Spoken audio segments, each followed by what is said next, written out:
So this specific project, it's the larval taxonomy at the caddisfly Cernotina truncona, which was first described by Ross, who is like a researcher, in 1947.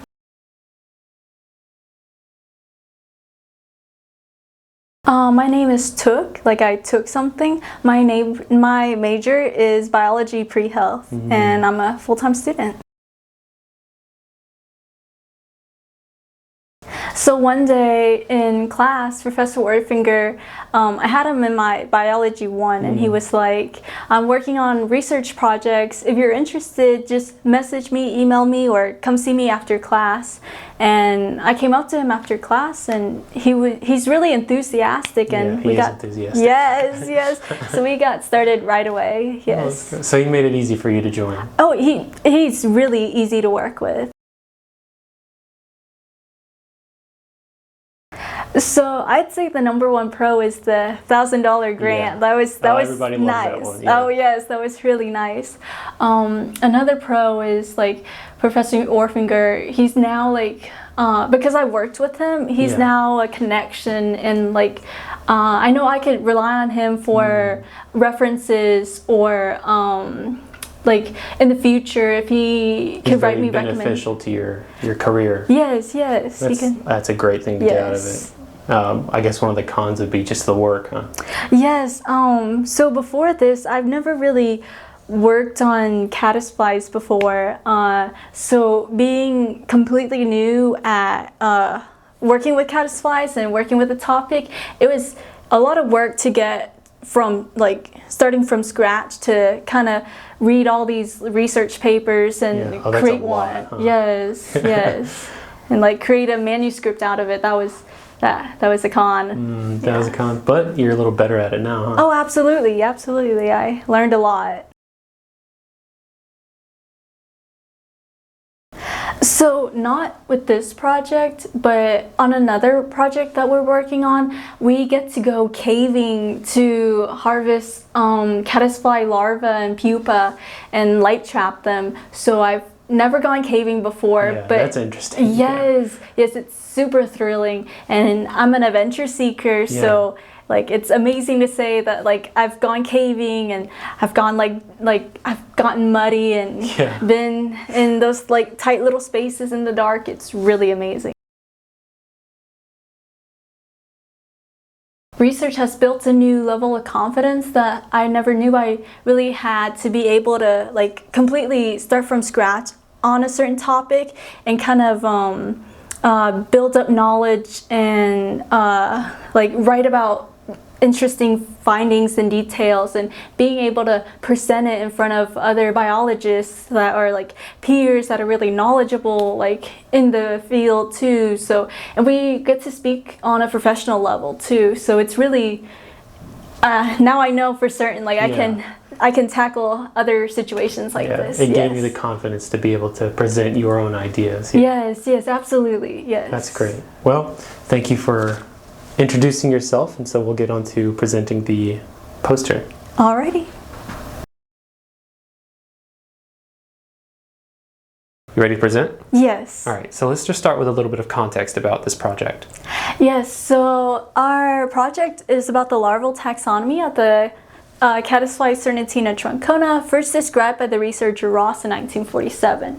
Me and Professor Werfinger got to work on this project and create a poster and manuscript, so that was really amazing. So caddisflies are used to monitor freshwater and ecosystem health.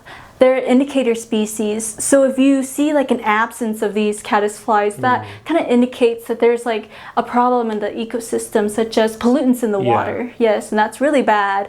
So in the US, there are roughly 80 Cernotina species. However, in the southeastern United States, there are 3 main ones: C. spicata, C. calcea, and C. truncona. And of these 3, only C. spicata has been described. So this research aims to kind of close that knowledge gap and describe C. truncona to add to the literature. It was really different than anything I've done before. We mainly worked with these microscopic species. They're really, really small. So we had little forceps that are really, really sharp. But we were able to like manipulate the species like under a microscope, and we got to kind of use like Adobe to illustrate like the little structures of these larvae. And what's also really special and unique is we got access to the scanning electron microscope and have like 2,500 magnification of the anal claw. So previously, the anal claw has been described as being completely smooth, but with the new magnification, we got to see these little like spinal structures on the anal claw, and that has evolutionary functional implications. So we spent a lot of time with the microscopes. We also had a microscope that allowed us to kind of trace the organism that we were working with. So that was really awesome to get to work with the Olympus.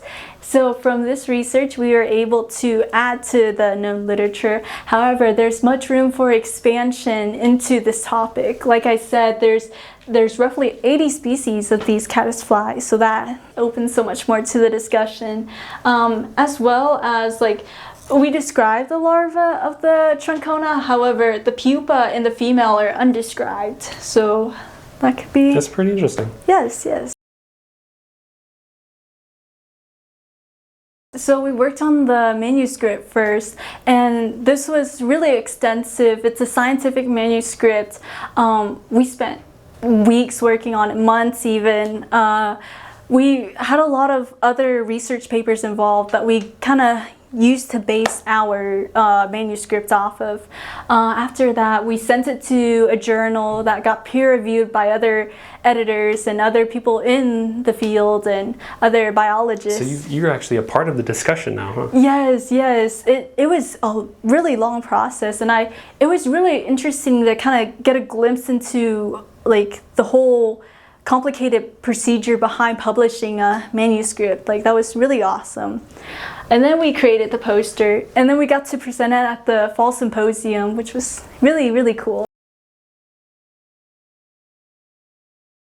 So it's another accomplishment that I can put on my resume to help me stand out as another candidate for future career or job applications or consideration. And I'm planning to apply to medical school, so I'm pretty sure this will really kind of boost your skills. Your skills, yeah, as a student, yeah. Okay.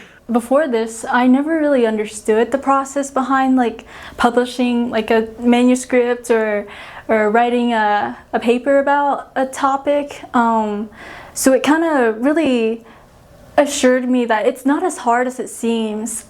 It's just a lot of processes and a lot of steps to take. But if you do it like step by step, especially with a professor kind of overseeing your work, that really guiding you to being able to do it.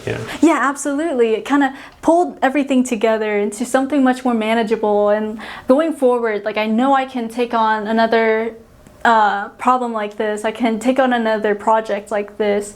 Like it just really reassured me that I'm really capable of these things.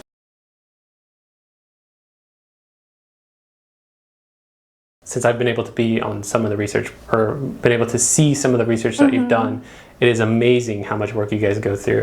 And it's amazing how much work other researchers go through here at Dalton State. And I'm just really amazed at the proportion of the effect that you guys have on the STEM community here and around the world, really. And to be able to step in and put your mind into a discussion that you otherwise would have not been in if you hadn't been in a research project, that's just something that I really think is cool, and that Dalton State really shines. Oh, absolutely. Yeah. Yes, we have a really big research community here, and that's really amazing that our school gets to be a part of that, and our school gets to kind of push out literature or push out projects and new information into this world.